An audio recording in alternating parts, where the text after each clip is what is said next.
Bismillahirrahmanirrahim. Assalamualaikum warahmatullahi wabarakatuh. Alhamdulillah wa syukurillah wa la hawla wa la quwata illa billah. Rabbi shrah li sadri wa yassir li amri wa hlul 'uqdatam min lisani yafqahu qawli. Amma ba'd.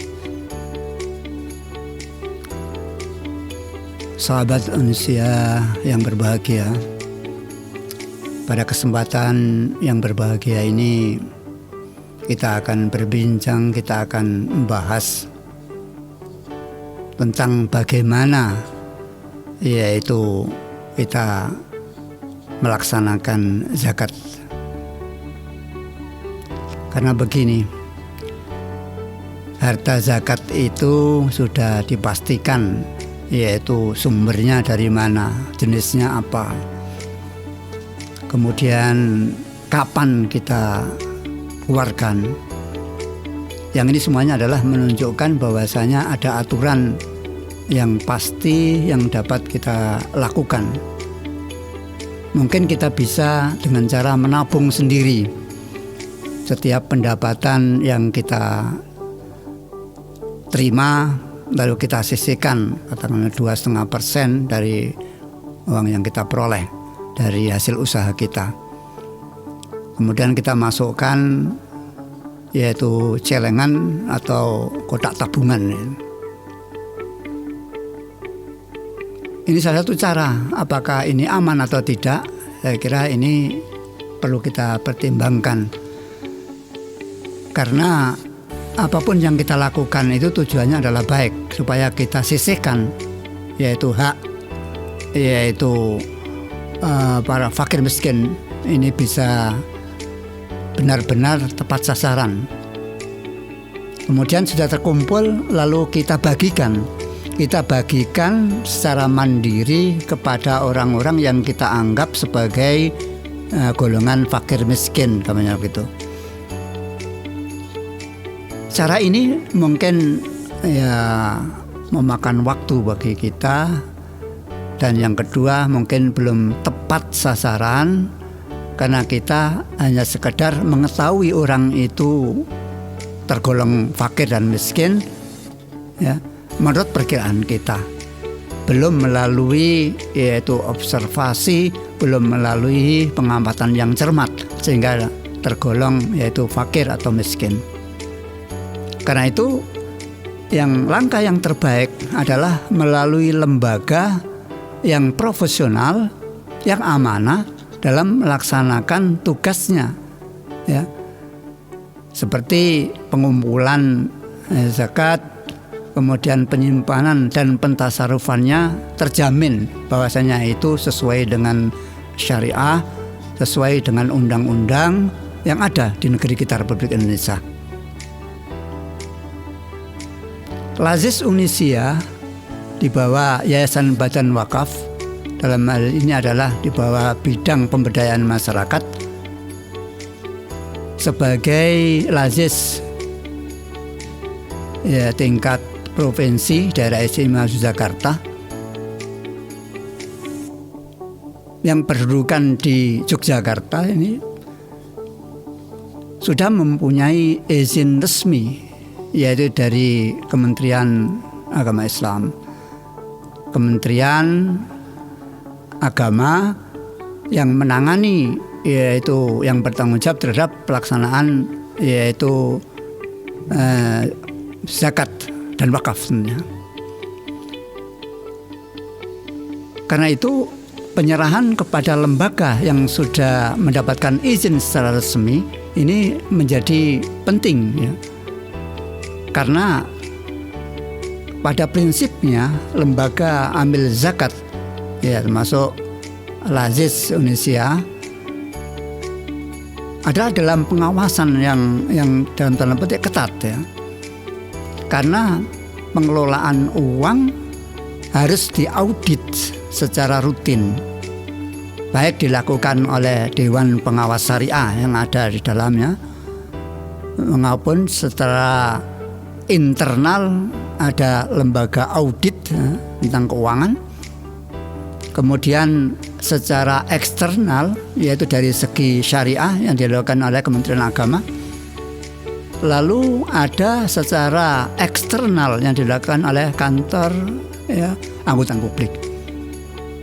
Mengapa berangkat dari semuanya ini, yaitu sesungguhnya agar supaya benar-benar dipastikan bahwasanya lembaga ambil zakat itu melaksanakan sesuai dengan apa yang sudah ditentukan secara hukum, tidak menyimpang.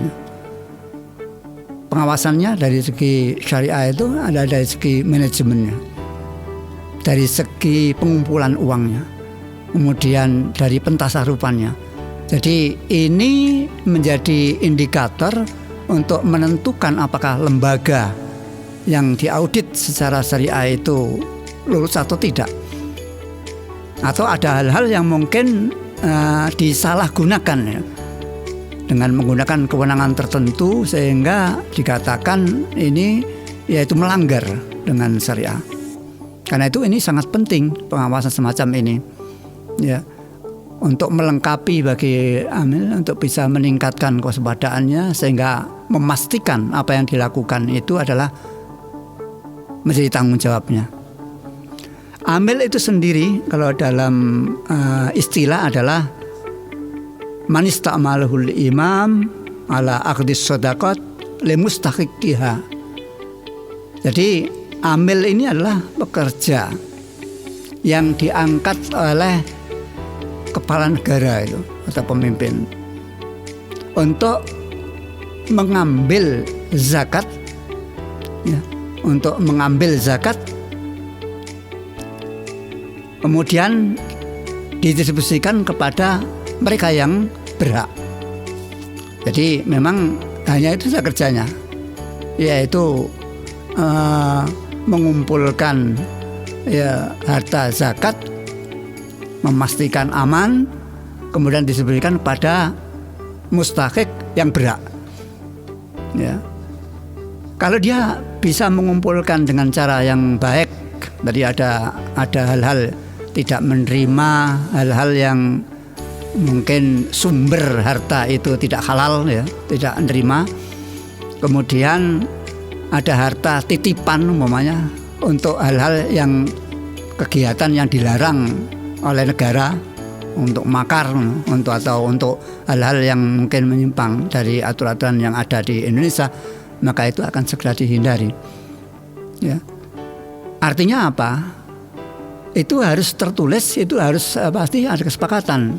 Karena itu ketika penyerahan zakat kepada amil, pertanyaan itu akan muncul, akan dipastikan apakah benar harta yang diserahkan kepada amil adalah dari sumber yang halal, ya sumber halal. Artinya kalau sudah dibenarkan berarti itu bisa diterima. Tapi kalau ada unsur yang tidak jelas, sebaiknya tidak diterima, karena ini adalah terkait dengan agama, terkait dengan perintah Allah Subhanahu wa taala, sehingga kita harus berhati-hati.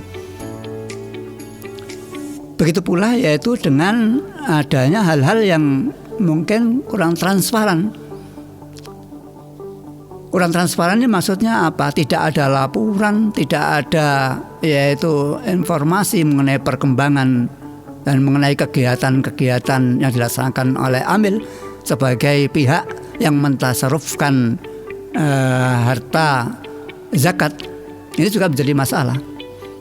Karena itu dituntut untuk bisa memberikan rasa kepuasan bagi muzaki dengan cara memberikan laporan secara bertahap, atau bisa triwulan atau ya setengah tahun ya, atau 1 tahun dalam bentuk laporan yang bisa disampaikan kepada muzaki agar ada relasi atau hubungan antara amil dan muzaki ini secara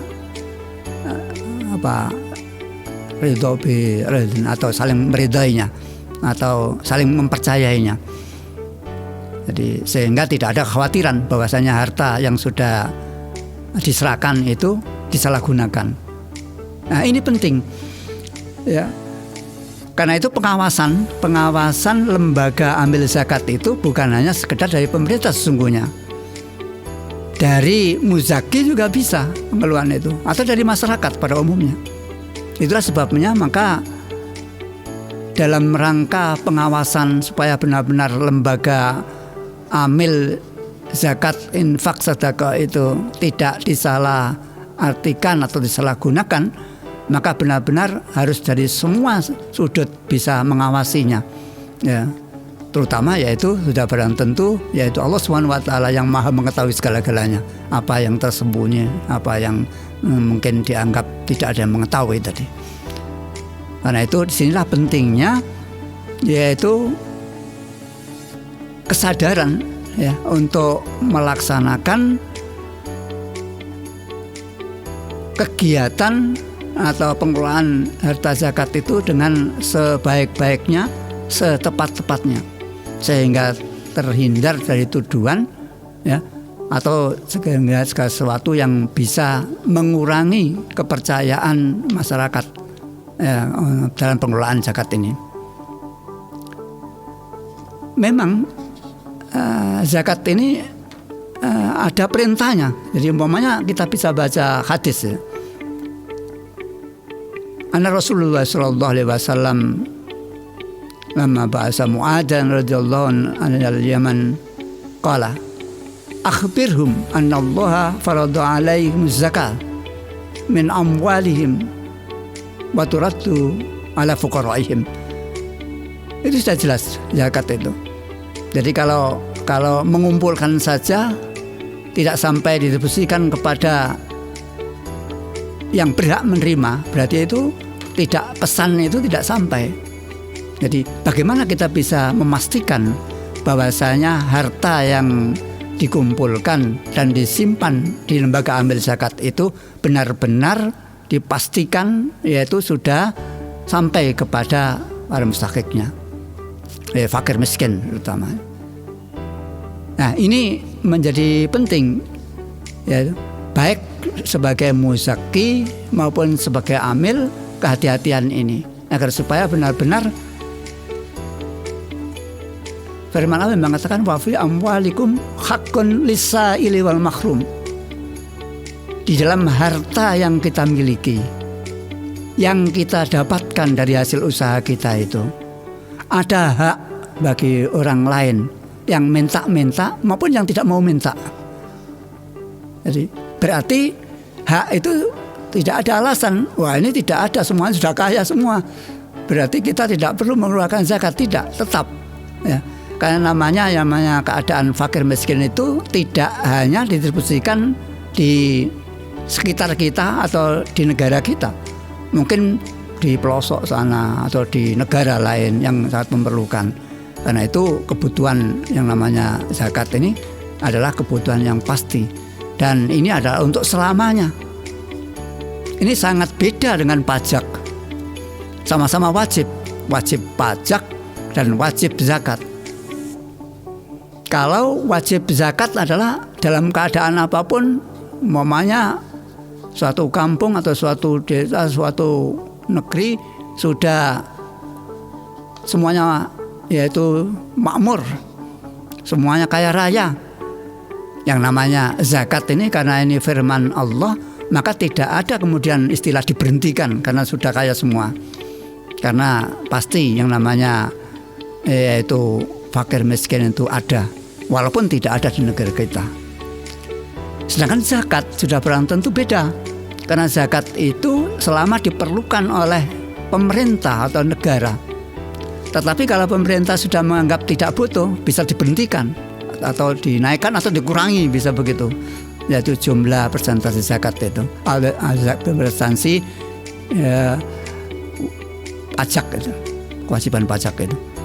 Jadi berbedanya di situ. Jadi kalau zakat itu akan berlangsung ila yaumiddin, sampai hari akhir, ya. Kewajiban bagi orang yang beragama Islam untuk mengeluarkan sebagian hartanya untuk dikeluarkan sebagai kewajiban zakat. Sedangkan wajib pajak itu selama diperlukan. Tapi kalau negara sudah kaya, kita bisa bandingkan umpamanya Arab Saudi. Itu bagi mereka yang sudah menunaikan zakat tidak ada kewajiban pajak, tidak ada. Ya memang kewajiban cuma tunggal, jadi menggugurkan kewajiban yang lain. Ya, Malaysia juga hampir mirip dengan kita, yaitu bisa mengurangi, yaitu kena pajak. Ya, jadi mengurangi saja, jadi tidak membebaskan, mengurangi ya penghasilan brutonya. Jadi ini supaya kita tahu. Jadi bagaimanapun juga karena ini kewajiban, ya kita berusaha untuk menunaikan sebaik-baiknya sesuai persis apa yang diperintahkan, dan rambu-rambu hukum yang ada harus kita ikuti dengan sebaik-baiknya. Mengapa kita lakukan? Karena tujuan kita adalah untuk mencari ridho Allah SWT, bukan mencari pujian manusia, bukan mencari keuntungan dunia dan sebagainya, tapi semata-mata karena ini kewajiban dari Allah SWT, kita berusaha dalam menunaikan zakat itu ya sesuai dan persis apa yang diperintahkan oleh Allah SWT.